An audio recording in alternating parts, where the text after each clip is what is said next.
ಬಗ್ಗೆ ನಮ್ಮೆಲ್ಲರಿಗೂ ಗೊತ್ತು, ಕಾಂಗ್ರೆಸ್ ಅವ್ರ ಬಗ್ಗೆ ಗೊತ್ತು. So Puttur is our organisation seat. ಅದು ಭಾಳ ನಮ್ಮ ಪಾರ್ಟಿ ಇದು highest level decision making. Asha Thimmappa ಅವರಲ್ಲಿ ಕ್ಯಾಂಡಿಡೇಟ್ ಮಾಡೋದು 2 ಜನ ಸೇರಿ ಮಾಡಿಲ್ಲ. ಶಕ್ತಿ ಕೇಂದ್ರ, ಅದಾದ ಮೇಲೆ ಡಿಸ್ಟ್ರಿಕ್ಟ್ ಕೋರ್ ಕಮಿಟಿ, ಅದಾದ ಮೇಲೆ ಸ್ಟೇಟ್ ಎಲೆಕ್ಷನ್ ಮ್ಯಾನೇಜ್ಮೆಂಟ್ ಕಮಿಟಿ, ಅದಾದ ಮೇಲೆ ನ್ಯಾಷನಲ್ ಎಲೆಕ್ಷನ್ ಮ್ಯಾನೇಜ್ಮೆಂಟ್ ಕಮಿಟಿ, ಅದಾದ ಮೇಲೆ ಪಾರ್ಲಿಮೆಂಟ್ರಿ ಬೋರ್ಡ್. ಅಂಥ ಪಾರ್ಲಿಮೆಂಟ್ರಿ ಬೋರ್ಡ್ನಲ್ಲಿ ನಮ್ಮ JP ನಡ್ಡಾಜಿ ಅವರು, ಅಮಿತ್ ಶಾಜಿ ಅವರು, ಫೈನಲ್ ಅಪ್ರೂವಲ್ ಸನ್ಮಾನ್ಯ ಪ್ರಧಾನಮಂತ್ರಿ ನರೇಂದ್ರ ಮೋದಿಜಿ ಅವರು.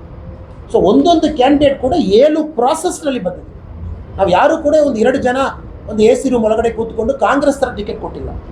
ಆಶಾ ತಿಮ್ಮಪ್ಪ ಅವರು ಪುತ್ತೂರು ಕೊಡಬೇಕನ್ನ ಯೋಚನೆ ಮಾಡಿ, ಥಿಂಕ್ ಮಾಡಿ, ಇಷ್ಟು ಜನ ಬ್ರೈನ್ ಅಪ್ಲೈ ಮಾಡಿ, ಆರ್ಗನೈಸೇಷನ್ ಪರ್ಸ್ಪೆಕ್ಟಿವ್ನಲ್ಲಿ ಇವರು ಕೊಡಬೇಕಂತ.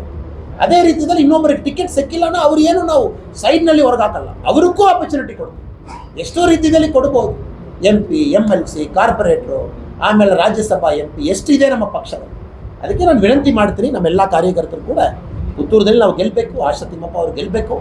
130 ಬರಬೇಕನ್ನ ಇಲ್ಲಿ ಸ್ವೀಪ್ ಆಗಬೇಕು. Dakshina Kannada complete sweep, Udupi complete sweep. ಇನ್ನೊಂದು ತಾವು ನೋಡಿ ಅಣ್ಣ, 2 ಹೆಣ್ಮಕ್ಕಳು ನಮ್ಮ ಆರ್ಗನೈಸೇಷನ್.